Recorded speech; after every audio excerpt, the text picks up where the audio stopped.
right here, we have our spur position, our buds that we left. Okay, so we want these 2 shoots to grow, but we don't want any other grows to grow around there. So they come through and they knock them off. So you pick up. Then they go to the next section. We don't want the double there. We want those 2 right there, so then we'll remove everything else that we don't want in here. You want the ones going up into the wire. Exactly. We want the fruiting ones growing up in the wire.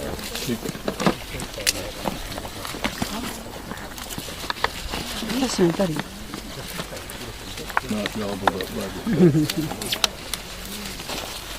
So they'll come through and they'll thin this out. There you go.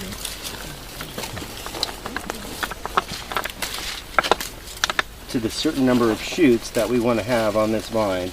And every vine we're going to try and have the same number of shoots on. Oh.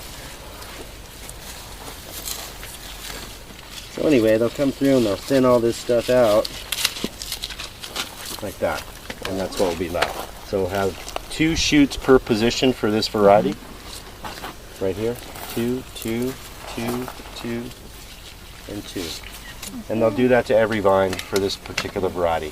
Now some varieties we might want more and some varieties we might want less. So they're given either a number or they just know by the number of positions that we leave that we want to leave 2 per, basically. And those would have never produced grapes. Well, some of them are just suckers. Yeah. And some of them have grapes on them.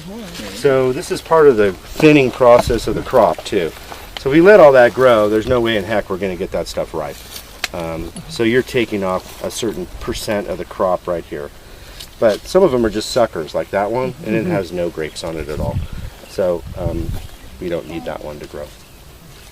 So they'll do that to every plant on this vineyard in different ways, and that's the first step. And then when we're done with that, see how we got these wires that are here? We want all these things to grow up through these wires. So a lot of times we have to go through and we have to position them to grow up through these wires. So that'll be the next thing that we'll do actually a couple different times as they get bigger, right? Because they'll have to tuck them in here and then tuck them in here. So we'll do multiple passes on tucking like that. And then later in the season, you'll go through as you get, this will grow bulkier in here. See, there's a lot of light and air movement in here, which is really what you want to keep. You want to keep a lot of air and light in here so you can control pressure for mildew and rot and things like that on your grapes. So if needed, they'll come through and make a pass around the fruit zone, which is right in here, to either remove leaves or remove lateral shoots, because these things, as they grow up, they'll also start to grow, these buds will start to grow shoots out the side. So they'll remove some of these laterals, or they'll just leaf it, clear the leaves out of the fruit zone to help open up and get air and light into the grape zone area, the fruiting zone area. So when it's done with that, if they grow really tall, they're hedged, they're tipped on the top.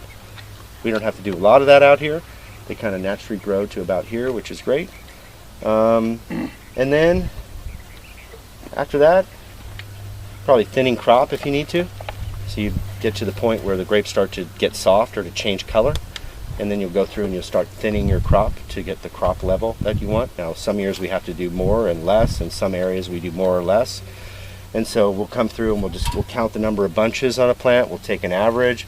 We'll look at history about how much these clusters weigh. We'll kind of do some math and figure, oh, we got 2 tons, 3 tons, 5 tons an acre. We want to adjust it down to this number. Some of that changes every year depending on the size of the vine, how much water you got, all sorts of different factors. How early the season is, how late it might be, all sorts of things. And then after that, you're just kind of in a wait and cruising mode until you're harvesting.